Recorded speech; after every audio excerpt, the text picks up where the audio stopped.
ওনার স্ত্রী বিদায় নিচ্ছে, ওনার থেকে 7 বছর আগে দাফন করা হয়েছে 1 কিলোমিটার আগে পরে, কিন্তু ওই কবর খুলতে গিয়া ওনার বিদায়ের 29 বছর 9 মাস পর আর ওনার স্ত্রীর 35 বছর পর কবর খুলিয়া দেখেছে স্বামী স্ত্রী দুজনের লাশ একটা গায়ে এবং অক্ষত অবস্থায় আছে, এবং ওনাদের এই গায়ের কাপড় গুলো একবারে চকচকা নিত্য নতুনের মতন। অর্থাৎ উপরের স্তরে গেলে গিয়ে আপনার কাছে আর জাত ভেদ থাকবে না, কালো সুন্দর থাকবে না, ধনী গরিব থাকবে না, কিন্তু ওই জগতে যেতে হলে প্রেমের রাস্তা দিয়ে হাইটে যেতে হয়, প্রেমের রাস্তার বাহিরে দিয়া যাওয়ার সুযোগ নাই। আমি একটু কথাটা উপস্থাপন করি, সেটা মানে ওই যে ভাসান ভাই একটা টপিকস দিয়ে রাখছে, অবশ্যই সূরা নূরের সার সংক্ষেপ, তার লোকজন আসতে আসতে আমরা একটু আলাপ করি, করা যাবে? জি জি, অবশ্যই অবশ্যই করা যাবে। জি, এখন আমাদের যে পরিচয়টা, লাস্টের যে পরিচয়টা, আমি তো দেখতেছি এটা মানে শেষে যায় আবাজান, শেষে যা 2 ভাগে বিভক্ত হয়। মানে যেহেতু আমি 2 প্রকার, একটা হলো অজ্ঞান আমি, একটা হলো জ্ঞান আমি। অজ্ঞান আমির মধ্যে মোহ, মানে কাম ক্রোধ লোভ মোহ মৎসর্য ইত্যাদি ইত্যাদি জড়িত আছে, বিষয়বস্তু জড়িত আছে বিভিন্ন প্রকারে। এই আমিটা কিন্তু কলুষিত। এই কলুষিত আমির মানে আমিকে মানে মহাশক্তির কাছে বলি না দিলে, মহাশক্তির চরণে বলি না দিলে, বা মহাশক্তির চরণে অর্পিত না করলে, তাহলে সাধু সঙ্গ না করলে, বিভিন্ন জনের বিভিন্ন মত, তাহলে আমরা আসলে আমিকে উদ্ধার করতে পারবো না। এখন আসল আমি যদি কেউ সত্যিকারের মানে সত্য সাগরে অবগাহন করে প্রতিষ্ঠিত হয়ে যায়, তাহলে সে তো উচ্চতম পরিষদের সদস্য হয়ে গেল। আমি শর্টে বলতেছি। আর যে মানে যারা প্রতিষ্ঠিত হতে পারলাম না, সত্য সাগরে অবগাহন করতে পারলাম না, তাহলে আমরা কিন্তু জন্মচক্রে আবার ধরা খাইলাম। তো বা নিম্ন মানের মানুষ, নয়তো বা নিচের স্থানে মানে আমার পরিচয় হতে পারে। এই কথার উপর একটু সংক্ষেপে যদি আলাপ করতেন। জয়গুরু।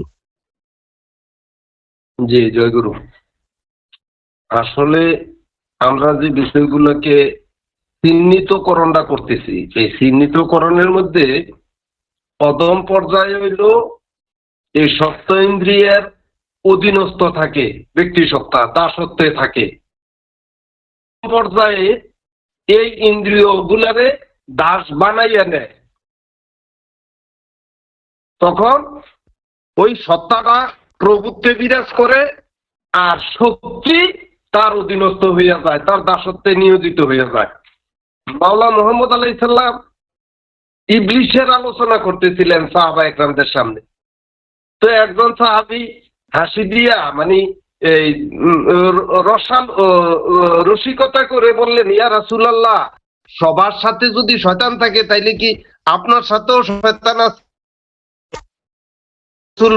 হ্যাঁ, আমার কাছেও শয়তান আছে, তো আমি করেছি। তো বাস্তবতা আমাদের সাথে যে যত রকমের যদি বশ্যতায় নিয়ে আসতে যদি মুরিদ বানিয়ে নিতে পারেন, তাইলে আপনি এই শয়তানের জিনের বাসা কয় না, হয়ে যেতে। আলোচনা কি থাইমে গেছে? জি এডমিন মহোদয়, ওটা শেষ। জি স্যার, এখানে আমরা 11 জন মোটামুটি উপস্থিত আছি। জি, জয়গুরু। শুরু করব? জয়গুরু, জয়গুরু। জি স্যার, জয়গুরু। জয়গুরু।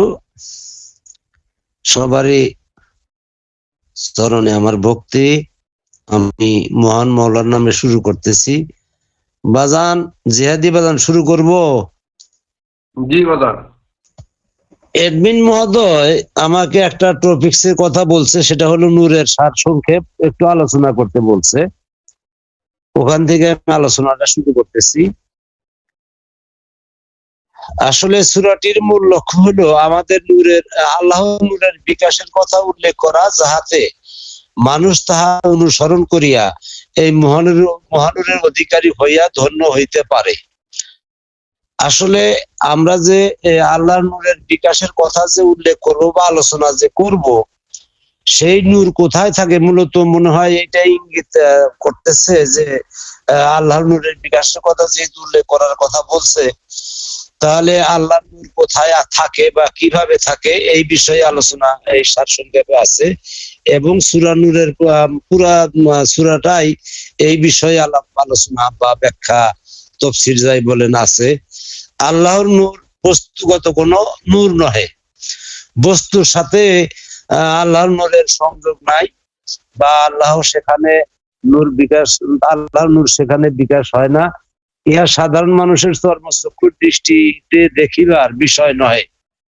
আল্লাহ দেহ মনের আলো, উচ্চ মানের দেহ মনের মাঝে আল্লাহর নূর বিকশিত হয়। এখন আমরা যে প্রথমেই দেখলাম যে আল্লাহর নূরের বিকাশের কথা উল্লেখ করা হইয়াছে, যাহাতে মানুষ তা অনুসরণ করিয়া এই মহানের অধিকারী হইয়া ধন্য হইতে পারে।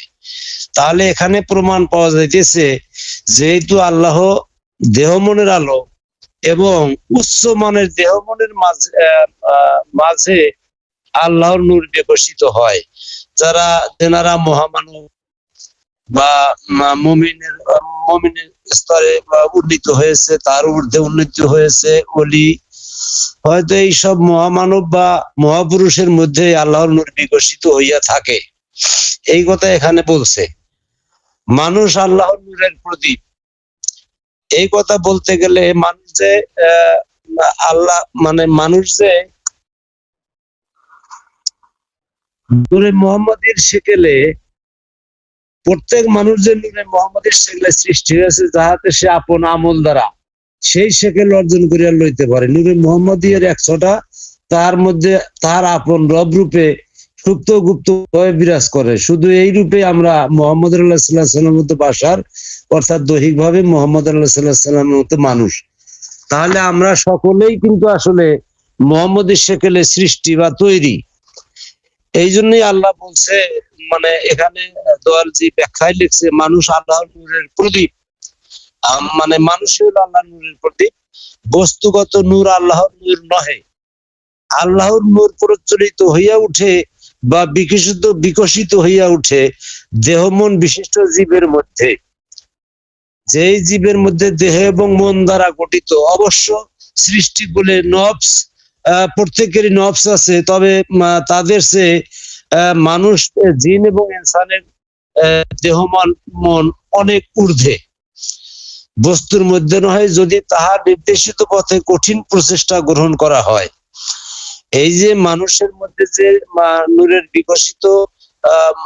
নূর যে বিকশিত হবে জীবের মধ্যে যে হয়, বস্তুর মধ্যে নয়, এটা যদি আল্লাহর নির্দেশ মতো বা মওলার নির্দেশ মতো যদি সঠিক প্রচেষ্টা গ্রহণ করা হয়, বস্তু মোহ বা সেরেকে নূর প্রাপ্তির প্রধান অন্তরায়। আমরা যদি বস্তুর উপরে যদি মেহনত করি, আমাদের ভিতরে যে বিষয়গুলো উদয় বিদয় হয়, আমরা দৌড়াদৌড়ি করি, তার পিছনে যদি খাটাখাটুনি করি এবং সেরেক করি, এই বস্তু মোহ এবং সেরেক, বস্তুর উপর আকর্ষণ বা আসক্তি এবং সেরেক, এই নূর প্রাপ্তির প্রধান অন্তরায়। যত প্রকার মোহ আছে তার মধ্যে যৌন মোহ সবচেয়ে প্রবল বা আকর্ষণীয়। এখন আমরা যে মুক্তির দেশের যে যাওয়ার চেষ্টায় আছি বা ট্রেনিং এ আছি, অনুশীলন করতেছি, জয়গুরু স্যার, জি জয়গুরু, দয়া করে হুবহুব উপস্থাপন করেন, পরে এটা নিয়ে হয়তো আমরা কতটুকু বুঝতে পারি, ব্যাখ্যা উনি যেভাবে আছে আর কি হুবহুব। জি আচ্ছা, ঠিক আছে জয়গুরু। যৌন মোহ যে আকৃষ্ট, যৌন মোহে যে আকৃষ্ট থাকে তাহাকে জানি অর্থাৎ জেনাকার বা ব্যভিচারী বলা হইয়াছে। এই জন্য প্রথমে জেনার প্রসঙ্গ উল্লেখ করা হইয়াছে। মমিন ব্যতীত বিশ্বের সবাই জেনাকার, শুধুমাত্র মমিনের উপর জেনা হারাম হইয়া গিয়াছে। জেনার প্রভাব অর্থাৎ মন মানসিকতা তাহার উপর আর প্রভাব বিস্তার করিতে পারে না। মমিনগণ পুরুষ, তাহারা বিবাহ করেন না, বিবাহ করে নারীরা। মমিনগণ নারীগণের আশ্রয় দিয়া থাকেন, মমিনগণ নারীদেরকে আশ্রয় দিয়া থাকেন। জেনা প্রধানত মানসিক বিষয়। মনে জেনার ভাব পয়দা না হইলে, অর্থাৎ সংগঠিত না হইলে প্রকাশ্য দৈহিক জেনা সংগঠিত হয় না। মনের জেনা হইতে মুমিন ব্যতীত কেহই মুক্ত নহে, মুক্ত হইতেও পারে না। মনকে শিরক এবং মানসিক জেনা হইতে যিনি মুক্ত করিয়াছেন তিনি সত্যিকার মুমিন। মনকে শিরক এবং মানসিক জেনা হইতে যিনি মুক্ত করিয়াছেন তিনি সত্যিকার মুমিন। মুমিন ব্যক্তি যাহার সঙ্গে যৌন ক্রিয়া করেন না কেন উহাতে জেনা হয় না। প্রকাশ্য জেনার অভিযোগ অনুযায়ী কাহাকেও শাস্তি দেওয়া যাইবে না যদি বিচারকালে কোনো মুমিন উপস্থিত না থাকেন। মুমিন অন্তর্দ্রষ্টা। মুমিন ব্যতীত জেনার বিচার সাধারণ লোকে করিলে শুদ্ধ বিচার হইবার সম্ভাবনা নাই। একজন মানুষের মধ্যে আল্লাহর নূরের বিকাশ ত্বরান্বিত করিবার জন্য আল্লাহ চাহেন যেন খবিশের সঙ্গে খবিশের বিবাহ হয় এবং পবিত্রের সঙ্গে পবিত্রের বিবাহ হয়। বিবাহের উদ্দেশ্য হইল পরিণামে মহাপুরুষ তৈরি করা। মন শিরক শূন্য হইলে উহা পবিত্র হয়। মন শিরক শূন্য হইলে উহা পবিত্র হয়। পবিত্র মনের সঙ্গে পবিত্র মনার বিবাহ হইলে মহাপুরুষের আগমন ত্বরান্বিত হইবে। অপরপক্ষে পবিত্রের সঙ্গে অপবিত্রের মিশ্রণ হইলে পারিবারিক অশান্তি ও কোন্দল বৃদ্ধি হইবে এবং উন্নত মানের সন্তান উৎপাদনে ব্যাঘাত ঘটিবে। সমাজে মহামানবের সংখ্যা বৃদ্ধি হইলে এবং তাহাদের হাতে সমাজ পরিচালনার অধিকার দান করিলে স্বর্গীয় সমাজ তৈরি হয়। মহাপুরুষগণকে আদর্শরূপে গ্রহণ করিলে খবিশদের খবিশি ক্রমশ দূর হইয়া যাইবে। সত্য বা মিথ্যা হোক, অপবাদের কথা সমাজে ছড়াইয়া দেওয়া আল্লাহর নিকট গুরুতর অপরাধ রূপে গণ্য হয়। ইহাতে মানব মনে আল্লাহর নূরের বিকাশ বিঘ্নিত হয়। মুমিনগণ অপবাদ বিস্তার করেন না। মুমিন নরনারীগণের প্রতি সারা কোরআনে একটি মাত্র নির্দেশ হইল তাহারা যেন দৃষ্টি হইতে সংকুচিত করে, অর্থাৎ মনের দৃষ্টিকোণ হইতে অপ্রয়োজনীয় বিষয়াশয়ের সংখ্যা যেন কমাইয়া আনে। ইহাতে মুমিনের মনের প্রশান্তি আর বিঘ্নিত হইবে না। আল্লাহর নূর অর্জনের জন্য মুক্তির দিশারি একজন সম্যক গুরুর আশ্রয় গ্রহণ করা একান্ত প্রয়োজন। আল্লাহর নূর বিকাশ লাভ করিবার যোগ্য প্রদীপ হইল মানব দেহ। ইহাতে তৈল, সলিতা, আয়না ইত্যাদি সকলই আছে। শুধু একজন সম্যক গুরুর আশ্রয়ে থাকিয়া তাহার নির্দেশ অনুসারে আমল করিলেই তাহার মধ্যে আল্লাহর নূর প্রজ্বলিত বিকশিত হইয়া উঠিবে। অন্যথায় বিষয়মোহের অসীম সমুদ্রে গভীর অন্ধকারে নিমজ্জিত হইয়া থাকিতে হইবে। এই সমুদ্র হইতে ভাসিয়া উঠিবার অবিরাম ইচ্ছা পোষণ করিলে এবং সেই প্রজ্বলিত করিবার অবিরাম আকাঙ্ক্ষা করিলে তাহাকে আল্লাহ তাহার প্রতিনিধি পাঠাইয়া হেদায়েত দান করিয়া তাহার নূরের অধিকারী করিয়া তোলেন। জীব জগতের মধ্যে যে যেমন হইতে চাহে বিবর্তনের ধারা অনুসারে তাহাকে তেমনি বানাইয়া দেওয়া হয়। সুতরাং মানুষের মধ্যে যাহারা সিরাতুল মুস্তাকিমের হেদায়েত বিরাম ভাবে গ্রহণ করেন তাহারাই সৃষ্টির বন্ধন হইতে মুক্তি লাভ করেন। আল্লাহর হেদায়েত গ্রহণ করা বা না করা মানুষের স্বাধীন ইচ্ছা শক্তির উপর নির্ভর করে। রসুলের কর্তব্য হইল সৃষ্টির মধ্যে ধর্ম জগতে মানুষের যেই অবস্থান তাহার উপলব্ধি এবং স্বরূপ তাহার নিকট পৌঁছাইয়া দেওয়া। ইহাই তাবলীগ। ইহাতে যাহারা সচেতন হইয়া ধর্ম রাশির উপর সালাত করিয়া আমানু হয় তাহারা ভীত হইয়া পড়ে, কারণ ধর্ম রাশিকে নিয়ন্ত্রণে লইয়া আসা বড়ই কঠিন এবং ধৈর্যের কাজ। এইরূপ ভীতির পর আল্লাহ তাহাদিগকে ধর্মের উপর বিজয়ী করিয়া এই বিপদ হইতে নিরাপত্তা দান করিলেন।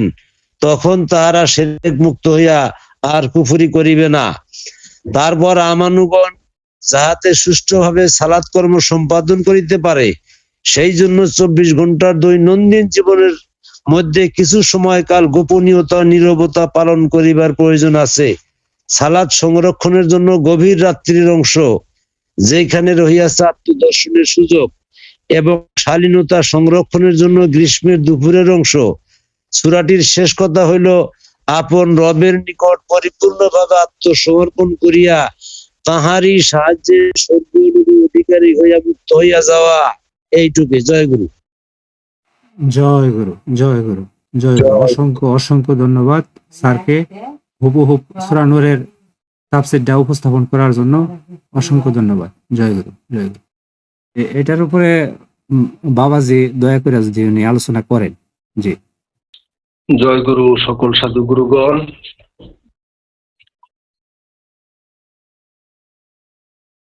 প্রথম যে বিষয়টা উপস্থাপন করা হয়েছে, আল্লাহ উচ্চমানের দেহ মনের আলো, এটার কোরআনের আয়াতটা হচ্ছে আল্লাহু নূরুস সামাওয়াতি ওয়াল আরদ। সামাউন অর্থ হইল আকাশ, আর দন হইল পৃথিবী। আর কোরআন দর্শন মতে দেহটা হচ্ছে পৃথিবী, আর দেহের মধ্যে যে সত্তা বিরাজমান ওই সত্তাটা হচ্ছে নূর।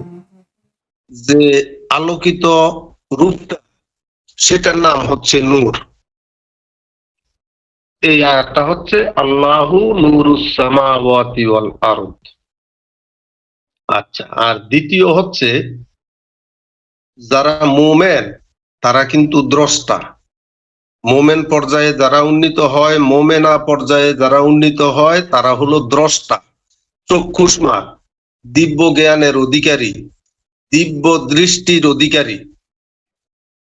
এই দিব্য জ্ঞানী মানুষদের জন্য উচ্চ পরিষদ থেকে বেশি একটা আদেশ বা নিষেধ নাই, কারণ তারা নিজেরাই দ্রষ্টা, নিজেরা ফোরকান জ্ঞানের অধিকারী। সত্য এবং মিথ্যা প্রভেদ করার জ্ঞান তাদের কাছে সংরক্ষিত, ভালো এবং মন্দ বুঝার জ্ঞান তাদের কাছে সংরক্ষিত, আলো এবং অন্ধকার চিনার মতন জ্ঞান তাদের কাছে সংরক্ষিত। এই জন্যে মোমেন এবং মোমেনাদের প্রতি আদেশ এবং নিষেধ বেশি একটা কোরআনে পাওয়া যায় না। এর মধ্যে একটা জায়গায় মোমেনদের প্রতি একটা নির্দেশনা আছে, এটা হচ্ছে কুল্লিল মুমিনিনা ইয়াগদুদনা মিন আবসারিহিম। এটা হচ্ছে মুমিনদের জন্য। আরেকটা আয়াত হচ্ছে কুল্লিল মুমিনাতি ইয়াগদুদনা মিন আবসারিহিন্না। এটা হচ্ছে মুমিনা মহিলাদের জন্য। অর্থাৎ মুমিন পুরুষ এবং মুমিনা মহিলা, এই তাদের জন্য এই নির্দেশনাটা যে তাদের দৃষ্টি শক্তি যেন নিম্নগামী করে, অর্থাৎ দৃষ্টি শক্তি যেন সংকুচিত করে। দৃষ্টি সীমা সংকুচিত করার কথা বলছে, এই প্রসারিত করার কথা বলে নাই। সংকুচিত করতে বলছে কোথায় থেকে? অর্থাৎ বস্তুগত কোন দিকে তাদের তো দৃষ্টি থাকেই না, এরপরেও সতর্ক বার্তা, এটা সতর্কতামূলক যে তাদের দৃষ্টি যেন উল্টা দিকে প্রবাহিত না হয়ে যায়। যদি হয়ে যায় তাহলে দীর্ঘ প্রচেষ্টার ফলশ্রুতিতে আজকে যে মোমেনের স্তর পর্যন্ত উন্নীত হয়েছে বা মোমেনার স্তর পর্যন্ত উন্নীত হয়েছে, এখান থেকে পশ্চাইয়া নিম্নগামী হয়ে যাওয়ার সম্ভাবনা আছে যদি দৃষ্টি সীমাকে এই সংকুচিত করা না হয়। এজন্য তাদের প্রতি নির্দেশনা, তোমরা তোমাদের দৃষ্টি সীমাকে সংকুচিত করো। অর্থাৎ আরো বিভিন্ন আয়াতে এই কোরআনে বলা আছে যে তোমরা সীমা লঙ্ঘন করিও না, সীমা লঙ্ঘনকারীকে আল্লাহ পছন্দ করে না। এই জন্যে সীমানা নির্ধারণ করার কথা বলা আছে আমানুদের বেলায়, তারপরে মুত্তাকিনদের বেলায়, সকল স্তরে সবাইকেই সতর্ক বার্তা দেওয়া আছে এই উচ্চ পরিষদ থেকে। মুমিনরাও কিন্তু সাধারণভাবে জগতের মধ্যে উচ্চ পরিষদের সদস্য, কিন্তু এটা হলো দৃশ্যমান। আর অদৃশ্য জগতে, লা শারিকের জগতে আল্লাহর নাহনু পরিষদ আছে, যেই পরিষদের সদস্য হচ্ছে নবী রসুলগণ, আম্বিয়া আলাইহিস সালামগণ, তারপরে ইমামুল মুবিনগণ, তারপরে ইমামুল মুত্তাকিনগণ, তারপরে আউলিয়া একরামগণ। ওনারা হচ্ছেন এই লা শারিকের জগতে নাহনু পরিষদের সদস্য। এই নাহনু পরিষদ থেকে এই মুমেন পরিষদের প্রতি নির্দেশনা আসে। আর আরেকটা বিষয় হচ্ছে, আমরা অনেক সময় আলোচনা করে থাকি যে আল্লাহর যে তিনটা অবস্থান, একটা হচ্ছে আহাদ জগৎ, আর একটা হচ্ছে সামাদ জগৎ, আর একটা হচ্ছে লা শারিকের জগৎ। আহাদ জগৎ থেকে সরাসরি লা শারিকের সাথে কোনো কানেক্টেড থাকে না, থাকবেও না। কারণ লা শারিকের সাথে সম্পর্ক যুক্ত হবে হচ্ছে সামাদ জগৎ। সামাদ জগতের সাথে লা শারিকের সাথে কানেক্টেড থাকবে। লা শারিক থেকে আদেশ নির্দেশ এগুলা সামাদ জগতের কাছে আসবে। সামাদ জগৎকে অতিক্রম করে নিম্ন স্তরে উচ্চ পরিষদের নির্দেশনা বা এলহাম বা ওহি বা কোনো কিছুই এই আহাদ জগতে আসে না। আহাদ জগতে আসে সামাদ জগৎ হইয়া, অর্থাৎ সামাদ জগতের কাছে যে নির্দেশনা আছে এই নির্দেশনাগুলো সামাদ জগৎ আহাদ জগতের মধ্যে প্রবাহিত করে, আহাদ জগতের লোকদের করে তাদেরকে সামাতিয়াতে উন্নীত করার জন্য। আর আমরা যারা গুরু ভক্ত সাধনা জগতে আছি, আমানু পর্যায়ে যারা উন্নীত হয়, অর্থাৎ নাচ থেকে ইনসানিয়াত অতিক্রম করে যারা আমানুর স্তরে উন্নীত হয়, এই মানুষগুলোই হচ্ছে সাধক অথবা সাধিকা। তো এই সাধক এবং সাধিকা যারা, তারা কিন্তু গুরুর বাহিরে না, তারা কোনো না কোনো গুরুর সাথে তাদের কানেক্টেড থাকে আমানুদের। এই জন্য আমানুদেরকে, ইমানের অনুশীলনকারীদেরকে সাধক বলে কোরআন আখ্যায়িত করেছেন।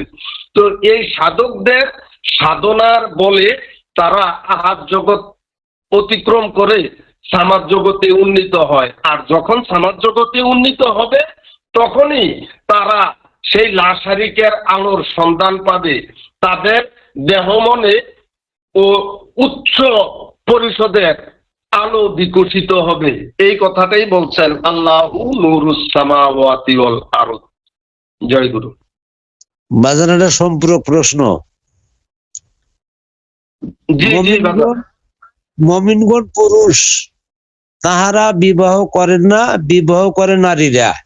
মমিনগণ নারীদেরকে আশ্রয় দিয়া থাকেন, যদি একটু বলতেন। জয় গুরু। জি জয় গুরু। চমৎকার চমৎকার একটা কোটেশন। এটা হলো, আমরা তো এখানে যারা উপস্থিত আছি, আমার মনে হয় এই জগতের জাগতিক যে ধারা, এই ধারা মতে প্রত্যেকেই ঘর সংসারের অধিকারী। ঘর সংসারের বাহিরে আছে এইরকম যুবক বা ছোট বাচ্চা কেউ নাই। প্রত্যেকেই প্রাপ্তবয়স্ক এবং এই বৈবাহিক জীবনে আবদ্ধ। আপনারা একটু খেয়াল করে দেখেন, জাগতিক জগতে আপনারা যখন বিবাহের বন্ধনে আবদ্ধ হইতে গেছেন, তখন কিন্তু এই সর্বপ্রথম কবুলটা আপনার হয় নাই, আপনি করেন নাই। আগে আমার সম্মানিতা মা কবুল করেছেন। মা যদি রাজি হয়েছে তাহলেই বিবাহটা সম্পূর্ণ হয়। মা যদি রাজি না হয় তাহলে কিন্তু ওই বিবাহটা সম্পূর্ণ হয় না। এই জন্যে মা আগে কবুল করতে হয়। মা যদি কবুল করে তাহলে বাবার পরবর্তী দ্বিতীয় স্টেপে কবুল করার সুযোগ তৈরি হয়। প্রথমে কিন্তু পুরুষদের কবুল হয় না, প্রথমে মহিলাদের কবুল হয়। এই জিনিসটা খেয়াল করে দেখেন। এটা হলো জাগতিক নিয়ম ধারা। ঠিক আধ্যাত্মিক বিষয়গুলো ঠিক সেম, যে কেউ কোনো গুরুগণ কাউকে জোরপূর্বক বাধ্য করে তার কাছে বায়াত গ্রহণ করানোর জন্য বাধ্য করে, এইরকম নিয়ম কানুন কোথাও খুঁজে পাবেন না। কারণ গুরুগণের আলোকবর্তিকা যখন প্রস্ফুটিত হয়, ফুটন্ত হয়, জাগ্রত হয়, প্রসারিত হয়, তখন কিন্তু তার আলোয় আবৃত হয়ে, তার আলোর কাছে মোহিত হয়ে মানুষেরা তার কাছে বায়াত গ্রহণ করতে যায়, অর্থাৎ বিবাহের বন্ধনে আবদ্ধ হইতে যায়। গুরু আর শিষ্যের বিষয়টা কিন্তু এই বিবাহের বন্ধনের কথাই কোরআন বলছে। নেকাহ শব্দ আছে কোরআনে, নেকাহ করা হয়, অর্থাৎ শিষ্যগণ তার গুরুর কাছে নিকাহে আবদ্ধ হয়। গুরু শিষ্যদেরকে ডাইকিয়া বলে না। এই কথাটা আমি আরো আগেও একবার আলোচনায় বলছিলাম, যে ফুল যখন প্রস্ফুটিত হয় তখন মৌমাছি এবং ভ্রমরেরা ফুলের কাছে গিয়ে হাজির হয়। ফুল যদি জঙ্গলের গহীন অরণ্যের মধ্যেও প্রস্ফুটিত হয়, মৌমাছি ভ্রমরেরা সেখানে ওই জঙ্গলের মধ্যেই হাজির হয়ে যায়। কোন ফুল প্রস্ফুটিত হইয়া মৌমাছি এবং ভ্রমরদেরকে ডাইকিয়া বলতে হয় না যে আমি প্রস্ফুটিত হয়েছি, আমার সুগন্ধ ছড়াচ্ছে, আমার মধ্যে মধু জন্ম হয়েছে, হে মৌমাছি ভ্রমরের দলেরা তোমরা তাড়াতাড়ি আসো, আমার মধুগুলা আহরণ করে নিয়ে যাও। এই কথা কোনো ফুল বলতে হয় না, বলেও না, বলতে হয়ও না, বলবেও না। সুতরাং ফুল যখন প্রস্ফুটিত হয় জঙ্গলের গহীনারণ্যের মধ্যে ফুটলেও সেখানে গিয়ে মৌমাছি ভ্রমরেরা হাজির হয়ে যায়। ঠিক তদ্রূপ জগতের আলোকিত মহামানবগণ যখন তাদের আলোর বিকিরণ ঘটায় তখন কিন্তু এই মৌমাছি অর্থাৎ ভক্ত অনুরাগী যারা, সত্য সন্ধানী মনোভাবের অধিকারী যারা, তারা কিন্তু খুঁজা বাইর করে নেয়। এবং কোরআনে এই কথাটাও বলছে যে ফাতায়াম্মামু সাইদান তাইয়্যিবা, তুমি একজন ইমাম বাঁচিয়া লও পবিত্র দেখিয়া। অর্থাৎ এই প্রকৃতিকে নির্দেশ করা আছে পুরুষ সত্তাকে খুঁজা বাইর করে নেওয়ার জন্য, নির্দেশনা দেওয়া আছে কোরআনে। কিন্তু আমি বাবাকে প্রশ্ন করছিলাম যে বাবা, এই যারা যাদের গুরুর প্রয়োজন, এখন তারা তো ভক্ত অনুরাগী, এখন ভক্তরা তো নিজেরাই এই অজ্ঞ, অন্ধ, অপবিত্র, এখন তারা কিভাবে পবিত্র বাচ্চা লইব? আমি তৎকালীন সময়ে প্রায় অনেক বছর আগে এই আমি তখনই বললাম যে কোন প্রাইমারি স্কুলের ছাত্রছাত্রীদেরকে যদি বলা হয়, হে প্রাইমারি স্কুলের ছাত্রছাত্রীরা তোমরা তোমাদের এই হেড পছন্দ করে নাও, তোমরা কারে নিবা, তাহলে কি ওই প্রাইমারি স্কুলের ছাত্রছাত্রীদের পক্ষে সম্ভব যোগ্য একজন হেডমাস্টার বাচ্চা লওয়া? তখন বাবা এটা হাসিয়ে দিলেন, হাসিয়ে দিয়ে বললো যে দারুণ ভাবে বলছেন তো, এটা এই প্রাইমারি স্কুলের ছাত্রছাত্রীদের বেলায় যেমনটা সম্ভব না তার যোগ্য হেডমাস্টার বাচ্চা নেওয়া, তদ্রূপ অজ্ঞ এবং অন্ধ অপবিত্র মানুষের পক্ষেও সম্ভব না পবিত্র মানুষ বাচ্চা নেওয়া। তবে এখানে কথা আছে, কথাটা হইলো যে অনেকগুলা স্তরের উপরে হচ্ছে মানুষের স্তর নাচ। অর্থাৎ আমরা তো আগে আলোচনা করছি, আপনারা অবগত আছেনই, নাচ থেকে নিচের দিকে 7টা স্তরের আলোচনা আমরা করেছি, উপরের দিকেও 7টা স্তরের আলোচনা করেছি। এর মধ্যে নাচ থেকে নিম্ন পর্যায়ের 7টা স্তরের সবাই বাদ। নাচের পরে যে ইনসানের স্তর আছে এরাও বাদ। ইনসানের স্তর থেকে যারা আমানুর স্তরে উন্নীত হয় এই মানুষগুলা কিন্তু অল্প অল্প দেখে, অল্প অল্প দ্রষ্টা হইয়া যায়, অল্প অল্প জ্ঞান রাখে, অল্প অল্প পবিত্রতার সান্নিধ্য পায়, অল্প অল্প ভাবে তারা শুদ্ধি কর্মের মধ্যে দাখিল হইয়া যায়। এই তখনকার তাদের জন্য নির্দেশনা, যেহেতু তারা দেখতে শিখছে, বুঝতে শিখছে, জানতে শিখছে, এখন তারা যেন দেখা শুনিয়া বুঝা একজন পবিত্র ইমামের কাছে আশ্রয় গ্রহণ করে। জয় গুরু।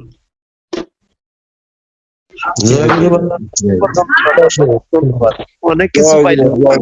জয় গুরু, জয় গুরু। এত সুন্দর আলোচনা হয়েছে বাবা, আমার কাছে মনে হইতেছে এটা মনে হয় যে অন্ধেরাও দেখে বাবা। জি, জয় গুরু। বাবার আলোচনাতে যেন আমি এরকম কি বুঝলাম, এটা কি সঠিক বুঝলাম না অসঠিক বুঝলাম, আমি তো উপস্থাপনা করি। অর্থাৎ নারী গুরু যারা, এরা বিবাহতে আবদ্ধ হয়, কি বিবাহ করে, অর্থাৎ উনিরা বায়াত পড়ায়। আর যারা পুরুষ গুরু তারা বায়াত পড়া না। এটা কি এইরকম কি নাকি ভাবধারা বাবা?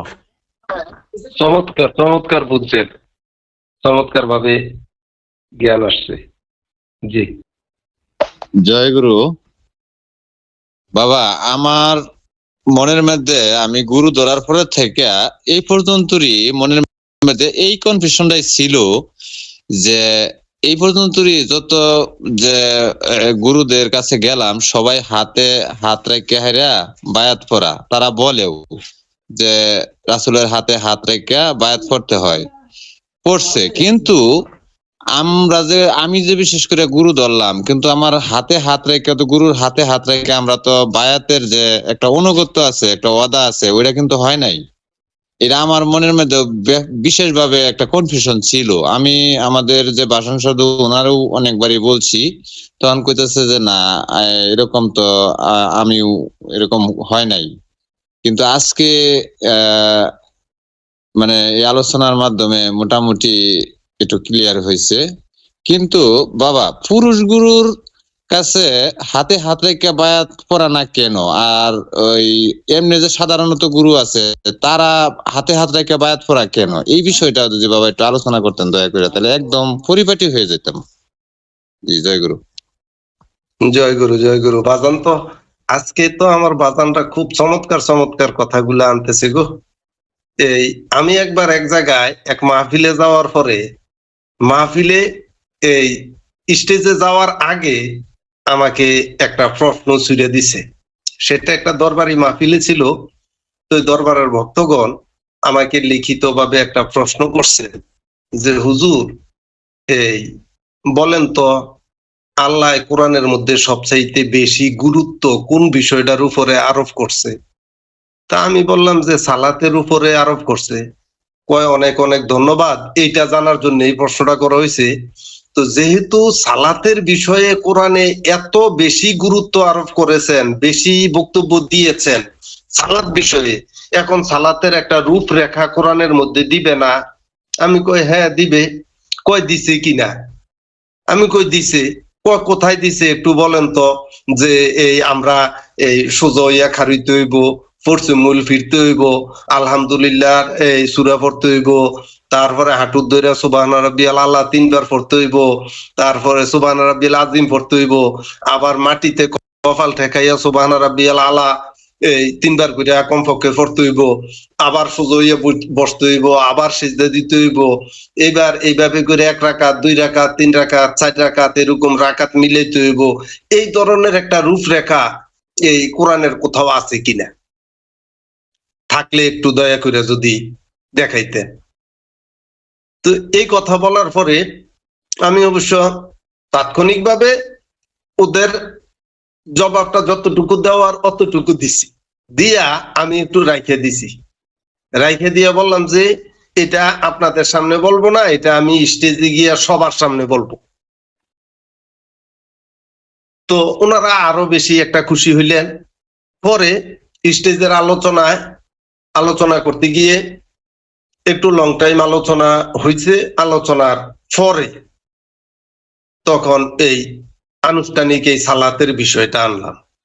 কারণ যে ওনারা যে প্রশ্নটা করেছেন, এই সালাতের প্রকার বেদরা ওনাদেরকে আগে আমি বলছি যে সালাতের প্রকার বেদ আছে। প্রকৃত সালাতের যে বিষয়, যে বিশ্লেষণ, যে ব্যাখ্যা, এটা কিন্তু কোরআনে দেওয়া আছে, পরিষ্কার ভাবে দেওয়া আছে। মুসল্লি কাকে বলে? যারা সালাত করে তাদেরকে মুসল্লি বলে।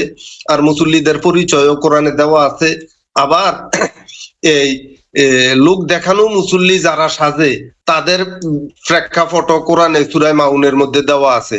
লোক দেখানো মুসল্লিদের ব্যাপারে সূরা মাউনে বলছে ফাওয়াইলুল লিল মুসাল্লিন, ওই মুসল্লিদের জন্য দুঃখ দুর্দশা যারা লোক দেখানো মুসল্লি সাজে, অর্থাৎ প্রকৃত মুসল্লি না হইয়া যারা মুসল্লি সাজে তাদের জন্য এই উত্তপ্ত গরম তেলের দুজক, ওয়াইল দুজক, এরকম বর্ণনা আছে। তো ওদের উত্তর দিয়ে ওদেরকে শেষ করে দিছি। পরে মঞ্চে আলোচনায় গিয়ে আমি ধারাবাহিকভাবে আলোচনা করে পরে বললাম যে প্রাইমারি স্কুলের ছাত্রদেরকে একটা অ্যাসেম্বলি করানো হয়। ক্লাসে প্রবেশ করার আগে সারিবদ্ধভাবে কাতারবদ্ধভাবে দাঁড় করাইয়া তাদেরকে র্যাপ রাইট করানো হয়। ডানে ঘুরো, বামে ঘুরো, আরামে দাঁড়াও, হও, এরকম একটা অ্যাসেম্বলি করানো হয় না? অর্থাৎ মঞ্চের আলোচনায় আমি দর্শকদের উদ্দেশ্যেই প্রশ্নটা এইভাবে করলাম। করার পরে সবাই বলল জি করা হয়। এবার এই অ্যাসেম্বলি কেউ যদি ফেল করে, কোনো ছাত্র বা ছাত্রী যদি অ্যাসেম্বলি ফেল করিয়া পরে ক্লাসে আসে, তখন কিন্তু তাকে ক্লাসের মধ্যে পানিশমেন্ট নিতে হয়, হয় কানে ধরে দাঁড়িয়ে থাকতে হয়, না হয় কান ধরে 10 বার উঠবোস করতে হয়, না হয় 2-4টা বেতের বাড়ি নিতে হয়। এখন তো বেতের বাড়ি নিষিদ্ধ হয়ে গেছে, বেত ক্লাসে নেওয়াই শিক্ষকদের জন্য নিষিদ্ধ, কিন্তু আমরা যখন লেখাপড়া করছিলাম ছোটবেলায় তখন কিন্তু বাঁশের জিংলা জালি বেত এগুলা কমনই থাকতো আমাদের শিক্ষকদের হাতের কাছে। তো ওই সময় কিন্তু এই বেতের বাড়ি নেওয়া লাগতো অ্যাসেম্বলি ফেল করলে। কিন্তু স্কুল যদি কেউ অ্যাবসেন্ট করে, ক্লাস 1 দিন বা 2 দিন বা 3 দিন স্কুলে আসে নাই, তাহলে 3 দিন পরে আইসা যদি একটা অ্যাপ্লিকেশন দিয়ে দিত বা একটা দরখাস্ত দিয়ে দিত যে আমার এই অসুবিধার কারণে আমি বিগত 3 দিন স্কুলে আসতে পারি নাই, অথবা গার্জিয়ান এর পক্ষ থেকে একটা লেটার দিয়ে দিল, এটা কিন্তু মাফ হয়ে যেত। অর্থাৎ তার আর কোনো পানিশমেন্ট নাই, পানিশমেন্টের আওতায় যাইতো না। কিন্তু স্কুল বন্ধ করে ফেলছে, পানিশমেন্ট হয় নাই। অ্যাসেম্বলি ফেল করলে পানিশমেন্ট হয়। এখন কোন ছেলে অথবা মেয়ে যদি মনে করে যে ব্যাপার কি, স্কুল বন্ধ করলে তো কোনো সাজা হয় না, কিন্তু অ্যাসেম্বলি না করলে সাজা হয়, এই অ্যাসেম্বলির এত গুরুত্ব, তো এই অ্যাসেম্বলির গুরুত্ব মনে করিয়া কোন ছেলে অথবা মেয়ে যদি প্রতিদিন অ্যাসেম্বলির আগে স্কুলে চলে আসে, আইসা অ্যাসেম্বলি কমপ্লিট করিয়া ক্লাসে প্রবেশ না করিয়া যদি সে বাড়িতে চলে যায়, এইভাবে যদি বছর কাটাইয়া দেয়, সে পড়ালেখার জন্য ক্লাসে প্রবেশ করে নাই, কিন্তু শুধু অ্যাসেম্বলিটা কইরা কইরা বাড়িতে চলে গেছে, বলেন তো ওই ছেলে বা ওই মেয়ের বা ওই ছাত্র ছাত্রীর কি লেখাপড়ার জ্ঞান আহরণ হবে কিনা, অর্জন হবে কিনা? তো সবাই বলল যে না, হবে না। তো অ্যাসেম্বলি গুরুত্ব বেশি, না করলে পানিশমেন্ট নিতে হয়, অথচ ক্লাস মিস করলে পানিশমেন্ট নেওয়া লাগে না। কিন্তু ক্লাস থেকে অ্যাসেম্বলির গুরুত্ব এত বেশি, অ্যাসেম্বলি করলে পড়ালেখা হবে না কেন? তখন সবাই চুপ মেরে রয়েছে। তা আমি বললাম যে যেমন অ্যাসেম্বলি করে বাড়িতে চলে গেলে যেমন লেখাপড়া হবে না ক্লাসে প্রবেশ না করলে, ঠিক তদ্রুপ আনুষ্ঠানিক সালাতের মধ্যে প্রকৃত সালাত নিহিত নয়। কারণ আনুষ্ঠানিক সালাতটা হচ্ছে ওয়াক্ত ভিত্তিক, অর্থাৎ 5 ওয়াক্ত বা 6 ওয়াক্ত বা 10 ওয়াক্ত, 20 ওয়াক্ত, 50 ওয়াক্ত, যেটাই হোক, এটা হলো ওয়াক্ত ভিত্তিক। আর এই ওয়াক্ত ভিত্তিক সালাত কোরআনে অ্যাকসেপ্ট করে না, কোরআনে ওয়াক্ত ভিত্তিক সালাতকে গ্রহণ করে না। কোরআনে যে সালাতের রূপরেখা দেওয়া হয়েছে সেই সালাতটা হচ্ছে এই দাইমি সালাত, অবিরাম বিরামহীন সালাত, যে সালাতের প্রবেশ করলে পরে ওই সালাতের মুসল্লিদের সংজ্ঞা দিতে গিয়ে সূরা হিজরের 9 নম্বর না কত নম্বর জানি আয়াত মনে হয়, ওইখানে বলছে ইল্লাল মুসাল্লিন আল্লাযিনা হুম আলা সালাতিহিম দাইমুন। সেই ব্যক্তি হলো প্রকৃত মুসল্লি। বাবা সূরা মাআরিজের 22-23। হ্যাঁ, ওই ব্যক্তি হলো প্রকৃত মুসল্লি যিনি অবিরাম ভাবে সালাতে প্রতিষ্ঠিত আছে। তাহলে ওয়াক্তভিত্তিক সালাতটা কেন? এটা হলো ওই প্রাইমারি স্কুলের অ্যাসেম্বলির মতন, যেই অ্যাসেম্বলি না করলে পানিশমেন্ট, করলে পরে ভালো। আপনি অ্যাসেম্বলি করে যখন ক্লাসে প্রবেশ করবেন, এই অ্যাসেম্বলিটা কেন করা? কারণ অ্যাসেম্বলি করার আগে ইতিপূর্বে ছেলে এবং মেয়েরা তার বাবার সাথে বিভিন্ন কাজে কর্মে লিপ্ত ছিল, মেয়েরা তার মায়ের সাথে বিভিন্ন কাজে লিপ্ত ছিল, তার মন উচ্চাটন ছিল, এদিক সেদিক ঘুরাফেরা ছিল। তার মানসিক হাল তৈরি করার জন্য, মানসিক একাগ্রতার জন্য অ্যাসেম্বলিটা বাধ্যতামূলক করা হয়েছে। এই অ্যাসেম্বলিতে আইসা যখন অ্যাসেম্বলি করে ক্লাসে প্রবেশ করে, তখন ওই ছাত্রছাত্রীদের মানসিক হালটা একমুখী হয়। ইতিপূর্বে চতুর্মুখী ছিল, এখন মানসিক হালটা একমুখী হয়ে গেছে। এই জন্য তাকে সে ক্লাসে ঢুকলে পরে ক্লাসে লেখাপড়া গুলা সঠিকভাবে সে আয়ত্ত করতে পারে। এই জন্য হইল অ্যাসেম্বলির গুরুত্ব বেশি। ঠিক তদ্রুপ এই আনুষ্ঠানিক সালাতের বেলায়ও দেখবেন 5 ওয়াক্ত নামাজের বেলায় বহু রকমের এই ডর ভয় ভীতি দেখানো আছে যে 1 ওয়াক্ত নামাজ কাজা করলে 80 হুকবা দুজক, 1 হুকবার সমান হইল 2 কোটি 88 লক্ষ বছর, এইরকম 80 হুকবা এই দুজক বুক করা লাগবে, এইরকম বিভিন্ন রকমের ভয়ভীতি দেখানো আছে। তো এই ঠিক 5 ওয়াক্ত বা আনুষ্ঠানিক যে সালাতটা, এটা হলো ওই প্রাইমারি স্কুলের অ্যাসেম্বলির মতন। প্রকৃত সালাতে প্রবেশ করার জন্য এটা হলো একটা অ্যাসেম্বলি। কিন্তু এই অ্যাসেম্বলি ধরে যদি জীবন পার করে দেন, যেমন অ্যাসেম্বলি করে বাড়ি চলে গেলে ছেলে মেয়েদের লেখাপড়া হবে না, ক্লাসে প্রবেশ না করলে, ঠিক তদ্রুপ আনুষ্ঠানিক সালাতের মধ্যে যদি কেউ আবদ্ধ হইয়া যায়, প্রকৃত সালাতে প্রবেশ না করলে তার সালাতের কার্যক্রম কোনো কিছুই অর্জিত হবে না, তার সারা জীবনের কোনো কিছুই অর্জিত হবে না, জীবনটাই অসার হয়ে যাবে, জীবনটাই বিফলে যাবে। তো সুতরাং আমার যে বিষয়টা বলতে চাইছি, এই যে প্রাইমারি স্কুলের যে অ্যাসেম্বলিটা, এই অ্যাসেম্বলিটা বড় জোর হাই স্কুল পর্যন্ত চলমান আছে, কিন্তু কলেজ ইউনিভার্সিটির মধ্যে কি এরকম কোনো অ্যাসেম্বলি আছে কিনা? না বাবা, কলেজ ইউনিভার্সিটিতে অ্যাসেম্বলি আছে? না না বাবা, না, অ্যাসেম্বলি নাই। অর্থাৎ প্রাইমারি স্কুল বড় জোর হাই স্কুল পর্যন্ত এই অ্যাসেম্বলিটা চলমান আছে। তো সুতরাং শরীয়ত এবং তরিকতের আওতা পর্যন্ত এই আনুষ্ঠানিক সালাতের বিধিবিধানটা আছে। এর উপরে যে 2টা স্তর আছে, ওখানে কিন্তু আনুষ্ঠানিক সালাতের আর কোন রকমের গুরুত্ব বা কোন রকমের গ্রহণযোগ্যতা, কোন রকমের এই কোনো কিছুই ওখানে আর কাজ করে না। কারণ এই 2 স্তর, শরীয়ত এবং তরিকতের এই 2টা স্তর অতিক্রম করার পরে হাকিকত এবং মারফতে যারা প্রবেশ করে ফেলে, তাদের কাছে আর আনুষ্ঠানিক রোজা, আনুষ্ঠানিক সালাত, আনুষ্ঠানিক হজ, আনুষ্ঠানিক সিয়াম, আনুষ্ঠানিক কুরবানি, এগুলার কোনোটারে কোনো গুরুত্ব বহন করে না। কারণ তারা তখন এই প্রকৃত জায়গায় পৌঁছে যায়। এই গরু ছাগল কুরবানির পরিবর্তে তারা নিজেদের কুরবানির জায়গায় পৌঁছে যায়। এই আনুষ্ঠানিক এই সিয়ামের পরিবর্তে প্রকৃত সিয়ামের গড়ে প্রবেশ করে, আনুষ্ঠানিক হজের পরিবর্তে প্রকৃত হজে প্রবেশ করে লায়। কারণ সূরা কুরাইশের মধ্যে বলছে ফালিয়াবুদু রাব্বা হাযাল বাইত। এই হাযাল বাইত, হাযা শব্দের অর্থ হলো এই, আর জালিকা শব্দের অর্থ হলো ওই। এখানে সূরা কুরাইশে বলছে, এই সূরা কুরাইশে যে ফালিয়াবুদু রাব্বা হাযাল বাইত, এই রবের এই ঘরের রবের ইবাদতে নিমগ্ন হও।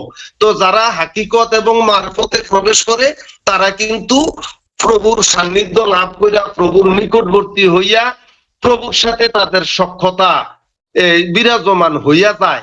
এই কারণে তারা আনুষ্ঠানিক এই ইবাদত বন্দিগি গুলার প্রতি আর বেশি একটা আকৃষ্ট থাকে না, বা এগুলার প্রতি একটা এই মুগ্ধতাও থাকে না। এগুলা কিন্তু এই নিচের স্তরের বিষয়। প্রাথমিক, প্রাইমারি এবং হাই স্কুল অর্থাৎ শরীয়ত এবং তরিকত জগতে পর্যন্ত এগুলা সাথী হিসাবে থাকে, পরবর্তীতে আর এই বিষয়গুলা সাথী হিসাবে থাকে না। তো সুতরাং এই উচ্চ পর্যায়ে যখন চলে যায়, তখন কিন্তু এই কুরবানি করার বিষয় না। যেমন শরীয়তে এবং তরিকতে কুরবানি করে, বছরে একবার কুরবানির ঈদ আসে, ঈদের দিন কেউ মুরগি দিয়া, কেউ ছাগল দিয়া, কেউ গরু দিয়া, কেউ উট, মহিষ, ভেড়া, দুম্বা, যে কোনো জীব কুরবানি করে। কিন্তু এই যখন হাকিকত এবং মারফতে পৌঁছে যায়, তখন এই জীবকে কুরবানি করে না, জীব আত্মাকে কুরবানি করে। অর্থাৎ তখন ওই স্তরে জীব আত্মাকে কুরবানি করে পরম আত্মার সাথে সম্পর্ক যুক্ত হয়ে যায়। তো পরমাত্মার সাথে সম্পর্ক যুক্ত হওয়ার বিষয় পরমাত্মা কাউকে সম্পর্ক যুক্ত করে না। এই জন্যে নিম্ন পর্যায়ে মুরিদ করায় আর উচ্চ পর্যায়ে যাইয়া মুরিদ করায় না। সেখানে মুরিদ হয়, সেখানে মরে যেতে হয়, সেখানে আত্মসমর্পণ করতে হয়, সেখানে সারেন্ডার করতে হয়, সেখানে পরিপূর্ণ তাসলিম করতে হয়। সেখানে কেউ কাউকে করে না। অর্থাৎ গুরুগণ সেখানে কাউকে মুরিদ করায় না উচ্চ পর্যায়ে। মুমেনের স্টেজ অতিক্রম করলে পরে ওই গুরুগণ আর এই পীর মুরিদির বিষয় টিষয় এগুলা মেমোরিতে রাখে না। ওই দপ্তরেরা কাউকে মুরিদ করে না। কেউ চাইলে ওনাদের কাছে সারেন্ডার হইতে পারে, আত্মসমর্পণ করতে পারে। আশা করি কথার ভাবধারা মিনিংসটা এই মোটামুটি কিছুটা হয়তো ধারণায় আসছে। আমি তো অজ্ঞ মানুষ, অত বেশি একটা বুঝাইয়া বলতেও পারি না। জি, জয় গুরু। জয় গুরু, থ্যাংক জয় ইউ, গুরু, জয় গুরু। Thank you. ধন্যবাদ। এই মহাসত্য আজকে আসলে বাবা আপনার মতো অজ্ঞ যেন হইতে পারি বাবা। জয় গুরু। বাবা, এই এখন যে আলোচনা রাখলেন, এই আলোচনাতে আমার মনে হয় যে আমরা যারা গ্রুপে আছি, আমরা এই আলোচনা যারা শোনার সৌভাগ্য হয়েছে, আমরা মনে হয় কয়েক জনম আগে গেছি। আমার কাছে বাবা এরকম মনে হইতেছে। জয় গুরু। জয় গুরু, জয় গুরু। হানিফ সাধু কিছু বলবেন? বলেন। জি সাধু, আমি শুনতেছি, একটু বলার পরিবেশটা ভালো না তো, তাই। জয় গুরু। আচ্ছা, জয় গুরু।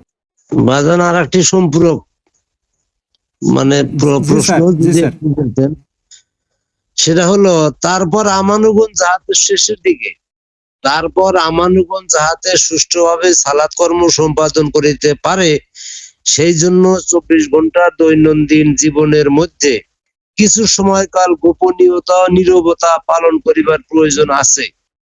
এই গোপনীয়তা ও নীরবতা পালন করিবার প্রয়োজন আছে।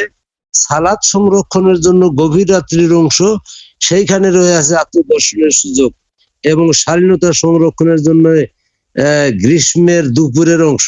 যদি এই যে গোপনীয়তা ও নীরবতা পালন করিবার যে প্রয়োজন আছে, এই এখান থেকে একটু, আর হলো সালাত সংরক্ষণের জন্য গভীর রাত্রির অংশ, ওটা বুঝতে পেরেছি। সেইখানে রহিয়াছে আত্মদর্শনের সুযোগ এবং শালীনতা সংরক্ষণের জন্য গ্রীষ্মের দুপুরের অংশ। যদি একটু বাজান বলতেন। জয় গুরু। জয় গুরু। সালাত কিভাবে সংরক্ষণ হয় এটাও একটু বলবেন বাবা। জি, জয় গুরু। এখানে অনেকে আছেন নিজেরা তো বিয়ে শাদী করছেন, কিন্তু ছেলে মেয়েও বিয়ে শাদী দিচ্ছেন। কেউ ছেলে বিয়ে করাইছেন, কেউ মেয়ে বিয়ে দিচ্ছেন। এই বিষয়টা অনেকের আছে। তো ছেলে যখন বিয়ে দেওয়া হয় বা মেয়ে যখন বিয়ে দেওয়া হয়, মেয়ের গার্জিয়ানরাও জানে মেয়েটা স্বামীর ঘর করতে গিয়ে কি করতে। ছেলের গার্জিয়ানরাও জানে ছেলের যে নতুন বউ আইনা দিছি ছেলে কি করবে। সুতরাং প্রকাশ্যে বলার বিষয় না। এই জন্যে সালাতের গভীরতম অবস্থায় কিছু একটা সময় হইল নিজস্ব একান্ত বিষয়, যেটাকে এই মেরাজের জায়গায় নিয়ে পৌঁছানো হয়, সালাতের গভীরতম জায়গায়। সেখানে হইল তার প্রিয় মাহবুব, যেটাকে বলা হয় মাহবুব মানে বন্ধু, অলি শব্দের অর্থ বন্ধু। কিন্তু এই মাহবুব হইল একান্ত বন্ধু। এটা হইল তার আপন সত্তার সাথে মিলিত হওয়ার বিষয়, মিলনের বিষয়। এটা একটু গোপনীয় বিষয়, এটা আসলে প্রকাশ্যে আনাটা একটু কষ্ট করে। এটা হইলো যার যার তার তার, সবাই এটা বুঝে নিয়েন। এটা হইলো যার যার তার তার একান্ত। এই জন্যে এই গভীর মানে রাত্রের গভীরতম অবস্থার কথা এখানে উল্লেখ করা হয়েছে। জি তো বাবা, এটা যা হয়তো না আত্মদর্শনের কথা আছে। জি জি জি। আত্মদর্শনের প্রকৃত বিষয়টা আত্মদর্শনের কথা নেই। আমি অবশ্য জগতের এই বিষয়ের সাথে একটু মিলাইয়া একটু সম্পূরক দেখানোর চেষ্টা করলাম আর কি, যে কিছু বিষয় আছে যে ইন্টারনাল কিছু বিষয়, এটা একান্তই নিজের বিষয়, অন্যদের কাছে শেয়ার করার বিষয় না। তো এই জায়গাটাই বিশেষ করে এই প্রশ্নটা করছে। এটা হইলো যার যার তার তার, এক একজনের এক এক রকম। সেই মধুময় মধুমাখা সেই মধুর মিলনটা প্রকাশ্যে ভাবধারা দিয়া প্রকাশ করাটা এটা একটু মানে জি কষ্ট করে। জি বাজান, বুঝতে পারছি। জি বাজান, ধন্যবাদ। জয় গুরু। আচ্ছা। জি, জয় গুরু।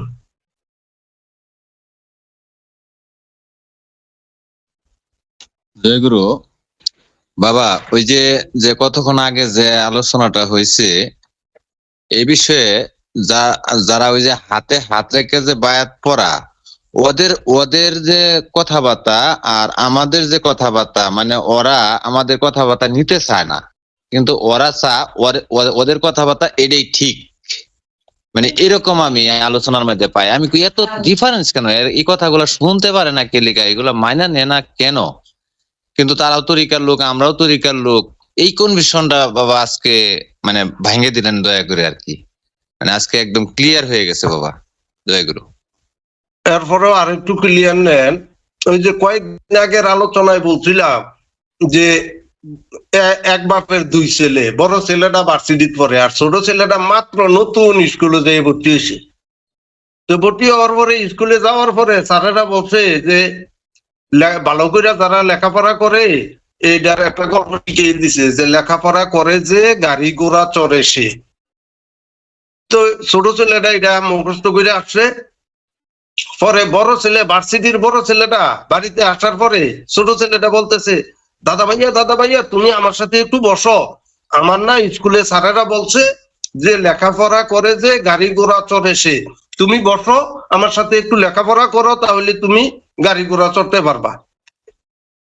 এটা হইলো ছোট ভাইয়ের ওপিনিয়ন। এই ছোট ভাই, এই ছেলেটা কি মিথ্যা বলছে নাকি বড় ভাইয়ের সাথে? না বাবা, সত্যই বলছে। কিন্তু এই সত্যটা বড় ভাইয়ে অতিক্রম করে গেছে আরো অন্তত 15-20 বছর আগে। জি অতিক্রম করে গেছে কেনা?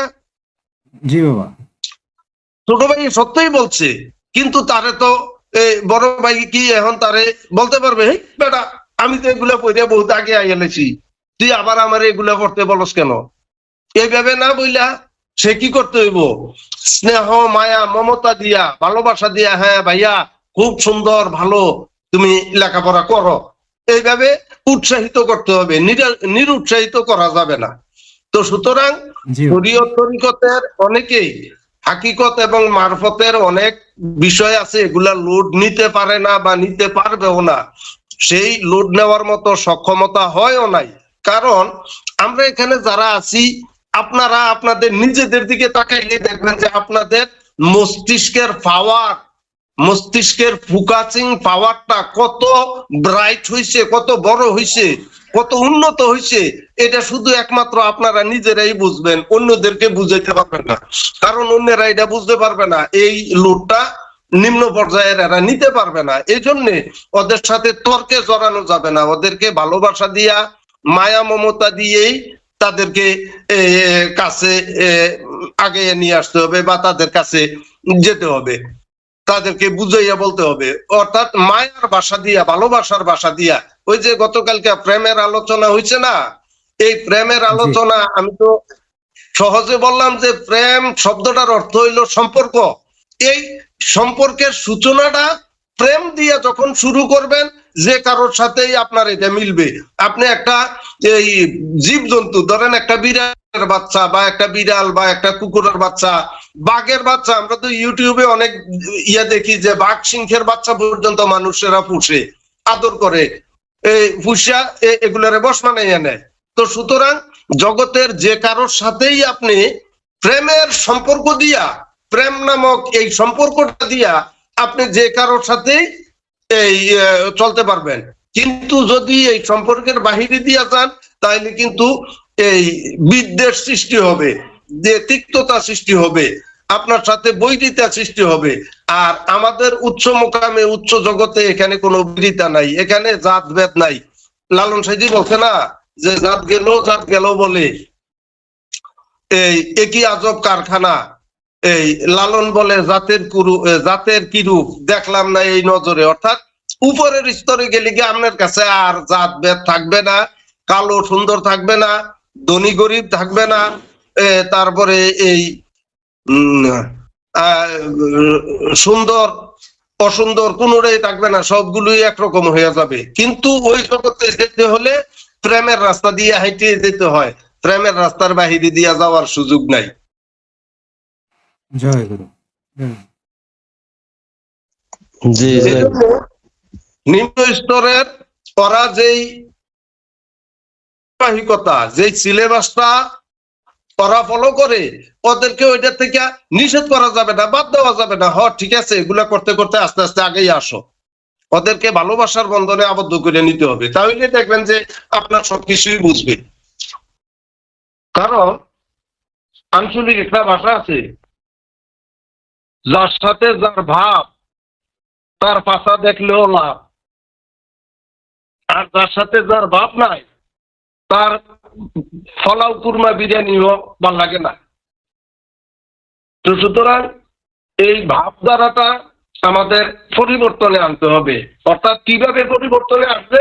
আমরা যখন হিংসা, বিদ্বেষ, লোভ, লালসা এগুলাকে বশ মানাইতে সক্ষম হব, তখন এগুলা আমাদেরকে আর ক্রিয়া করবে না, আমাদের মধ্যে আর এগুলা কাজ করবে না।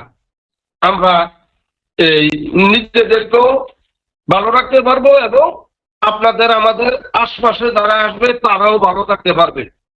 এই জন্য রসুল বলছে, তুমি বাঁচো, তোমার আহালকে বাঁচাও। অর্থাৎ তুমি নিজে ভালো থাকো, তোমার আশপাশে যারা তাদেরকেও ভালো রাখো। জয় গুরু, জয় গুরু। আমার এই নাগেশ্বরীর ইমাম সাহেব যে প্রশ্নটা করছিল, প্রশ্নটার জায়গাটার মধ্যে আমাদের দাদা হজরত কেবলার একটা কালাম আছে। দাদা হুজুরের এই কালামটা হচ্ছে, এটা দাদা হুজুরের, এটা আমরা না। দুটো কথা বলবো তোমায় মনেতে রইয়াছে, বহুদিন পরে খোদায় মিলাইয়া দিয়াছে। আজমিরির প্রেম কাননে ভ্রমদয়ানন্দ মনে মাতিয়া কুসুম দলে দেখো ওই বসেছে। দুটি কথা বলবো তোমায় মনেতে রইয়াছে, প্রাণ সখা মন চোরা ধীরে ধীরে কোনা কথা, আর নয়নে মুচকি হাসা প্রাণ বিদরিয়াছে। দুটি কথা বলবো তোমায় মনেতে রইয়াছে, নীরবে ফুলের মালা সাজাবো সাজাবো গলা, নীরবে খেলিব খেলা প্রাণ না তাইসাছে। নীরবে খেলিব খেলা প্রাণ না তাইসাছে। দুটি কথা বলবো তোমায় মনেতে রইয়াছে, সাহাবীর মনোহরণ বাবা সাহা মনমোহন। ভাব যদি সৃষ্টি না হয় তা কিন্তু ওটা মানে জেনা না, তাই না? আচ্ছা, মানসিক ভাব প্রথম স্তর হইলো সাউন্ড শুনবেন কিন্তু কাউকে দেখবেন না। আর প্রথম স্তর হইলো স্বপ্নে দেখবেন। দ্বিতীয় স্তর হইলো সাউন্ড শুনবেন, কাউকে দেখবেন না। আর 3 নম্বর স্তর হইলো একেবারে সরাসরি দর্শন, যেটা দিদারে এলাহি বা আত্মদর্শনের চরম পর্যায়ে, যেটা সরাসরি দেখা একবারে প্রত্যক্ষভাবে কথা বলা, সামনাসামনি কথা বলা। সেই আপন স্বরূপের সাথে। এই জন্যে কোরআন বলছে, মাওলা মোহাম্মদ আলাইহিস সালাম যখন মেরাজে গেছে তখন বলছে ফাকানা কাবা কাউসাইনি আও আদনা ফাওহা ইলা আবদিহি মা আওহা। অর্থাৎ নিজের যখন সামনাসামনি হয়ে যাবেন সেটা হইলো প্রত্যক্ষ, আর দূরবর্তী থাকা অবস্থায় হইলো শুধু কথা শোনা যায়, দেখা যায় না। আর প্রথম স্তর হইলো স্বপ্নের মাধ্যমে অনেক ইশারা ইঙ্গিত পাওয়া যায়। এই তিনটা স্টেপ। আমাদের দাদা হযরত কেবলার যিনি পীর ও মুর্শিদ হযরত বাবা শাহ ফজলুর রহমান চিশতি নিজামপুরি, ওনার এই জীবদশায় উনি ওনার ভক্ত আশেকানদেরকে বলছেন যে বাবারা, তোমাদের কাছে আমার একটা ওসিয়ত। এটা হচ্ছে তোমার আম্মাজান এবং আমরা দুইজনকে তোমরা এক কবরে দাফন করবা। এটা তোমাদের কাছে আমার ওসিয়ত। যদিও শরীয়তে এটা সাপোর্ট করে না, কারণ এক কবরে 2 লাশ রাখার বিধান শরীয়তে নাই। সুতরাং শরীয়তের এই বিধান ওভারটেক করেই তোমরা আমাদেরকে এই দুইজনকে এক কবরে দাফন করবা। তো এই ওসিয়ত করার কিছুদিন পরে আম্মাজান হযরত বিদায় নিছেন। বিদায় নেওয়ার পরে ওনাকে এক জায়গায় দাফন করা হয়েছে। তো ওনাকে যেই জায়গায় দাফন করা হয়েছে ওই জায়গায় নদীর ভাঙ্গনে, ডাকাতিয়া নদীর ভাঙ্গনে একবারে মানে কবরস্থানটার একবারে কাছাকাছি চলে আসছে। আম্মাজানের বিদায়ের 7 বছর পরে বাবা শাহ হযরত কেবলা বিদায় নিছেন। তখন উনি না ওসিয়ত করছেন দুইজনকে এক কবরে দেওয়ার জন্য। এখন তো এই নদীর ভাঙ্গনে, একবারে নদীর ভাঙ্গন নিকটবর্তী, এই জায়গায় তো নিরাপদ না, এই জায়গায় দাফন করা যাচ্ছে না। এই কারণে ওনার স্ত্রীর দাফনের জায়গা থেকে আরো 1 কিলোমিটার দূরে বাবা শাহ হযরত কেবলাকে দাফন করছে। ওনার ওসিয়তরা রাখা হয় নাই, রাখতে পারে নাই। তার কারণ ওই যে নদীর ভাঙ্গনের কারণে ওই জায়গায় দাফন করার এই সুযোগ নাই। তো আম্মাজান বিদায় নেওয়ার 7 বছর পরে ওনাকে দাফন করা হয়েছে 1 কিলোমিটার দূরে। এখন এই আম্মাজানের বিদায়ের 35 বছর পর আর বাবা শাহর বিদায়ের 29 বছর পর এই ইয়া করছে। জি বাবা, এই বিষয়টা বাবার কাছে শুনছিলাম, 29 বছর 9 মাস। জি হ্যাঁ, বাবাজানের 29 বছর পর উনি এবার ওনার ভক্ত অনুরাগী যারা তাদেরকে এই 3 ভাবে এলহাম জারি করলেন। একদলে স্বপ্নে দেখছে, তাদেরকে বলছে যে তোমরা আমাকে এখান থেকে উঠে নিয়ে যাও, আমার এখানে পানি চলে আসছে, আর এই অল্প সময়ের মধ্যেই নদীর ভাঙ্গনে এই এলাকা নদীর গর্ভে বিলীন হয়ে যাবে, এখানে নিরাপদ না, তোমরা আমাকে এখান থেকে উঠে নাও। এটা এক দলে হলো স্বপ্নে দেখছে, আর আরেক দলে এই এলহাম পাইছে, মানে আওয়াজ শুনছে। আরেক দলের সরাসরি ওনারা কানে আওয়াজ শুনছে, ওনাদেরকে বলছে যে তোমরা আমার এখান থেকে উঠে নিয়ে যাও। আর আরেক দলের সরাসরি প্রত্যক্ষ ভাবে বলছে যে আমাকে এখান থেকে উঠে তোমরা নিয়ে যাও। তখন কিন্তু আমাদের দাদা হযরত কেবলা বিদ্যমান আছেন, জাহিরি ভাবে জগতে, জাগতিক ভাবে আছেন। তো ওনারা উঠে নিয়ে আসছেন। এখন উঠাইতে গিয়ে যখন ওনার কবর খুলে দেখে যে ওনারা স্বামী স্ত্রী 2 জন একসাথে আছে। কথাটা কি বুঝতে পারছেন? জয় গুরু বাবা, জয় গুরু। ওনার স্ত্রী বিদায় নিচ্ছে, ওনার থেকে 7 বছর আগে দাফন করা হয়েছে 1 কিলোমিটার আগে পরে। কিন্তু ওই কবর খুলতে গিয়া ওনার বিদায়ের 29 বছর 9 মাস পর, আর ওনার স্ত্রীর 35 বছর পর কবর খুলে দেখেছে স্বামী স্ত্রী 2 জনের লাশ একটা গায়ে এবং অক্ষত অবস্থায় আছে, এবং ওনাদের এই গায়ের কাপড় গুলো একবারে চকচকা নিত্য নতুনের মতন। তো পরে ওনাদেরকে উঠে নিয়ে আসছে। এই দুজনকে এক কবরে পাইছে, ওখান থেকে ওনাদেরকে নিয়ে আসছে। এই ফেনীতে নিয়ে আসার অর্ডার ছিল, তো ফেনীতে নিয়ে আসছে। ফেনী আবার ওনার মেয়ে বিয়ে দিছিল, বাবা হযরত কেবলার মেয়ে বিয়ে দিছেন। মেয়ের জামাইরা বললো যে আমার বাবা মাকে যেহেতু ওখান থেকে উঠেই আনছো, তাহলে আমাদের এখানে রাখবো। বারাইগনি দরবারে নিয়ে আসতে চাইছিল, কিন্তু মেয়ে যখন বলছে যে আমাদের এখানে রাখবো, তখন ওখানে রেখে দিছে। ওটা হলো ফেনীর ফাজিলপুর কৃষ্ণমন্দার জায়গার নাম। ওই কৃষ্ণমন্দারে মেয়ের বাড়িটা হচ্ছে এই ওখানে একটা ফুসকুনি আছে, ফুসকুনির উত্তর পারে হচ্ছে ওনাদের বাড়ি, আর ফুসকুনির পূর্ব পারে হচ্ছে বাবা শাহ হযরত কেবলা ওনাদের স্বামী স্ত্রী দুইজনের এক রওজার মধ্যেই দুইজনকে এখানে পরে সমাহিত করা হয়েছে। জীবদ্দশায় যেই ওসিয়তরা ছিল, এই ওসিয়ত পালন করতে হইলো বিদায়ের 35 বছর পর।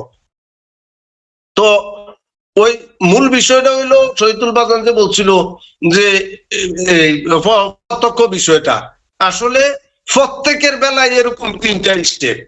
আপনারাও নিজেরাই দেখবেন বা বুঝবেন, আপনাদের সাথে আপনাদের প্রিয় মুর্শিদ গুরুগণ যারা, ওনারা স্বপ্নে সাক্ষাৎ দিবেন, স্বপ্নে অনেক দিক নির্দেশনা দিবেন, স্বপ্নে অনেক কথাবার্তা বলবেন। এবং সালাতের পর্যায়ক্রম যদি আগে যায়, তাইলে সালাতে বসলে পরে সরাসরিও গুরুর আওয়াজ শুনতে পাইবেন, গুরুর কথাবার্তা, গুরুর তালিম, গুরুর দিক নির্দেশনা শুনতে পাবেন। আর একবারে চরম পর্যায়ে পৌঁছার সুযোগ হইলে, সালাতের গভীরতম অবস্থায় পৌঁছতে পারলে, তো সরাসরি গুরুর সাথে সাক্ষাৎ লাভ করতে পারবেন, যে কোনো দিন, যে কোনো সময়, যে কোনো জায়গায়। জয় গুরু। জি বাজান, জয় গুরু।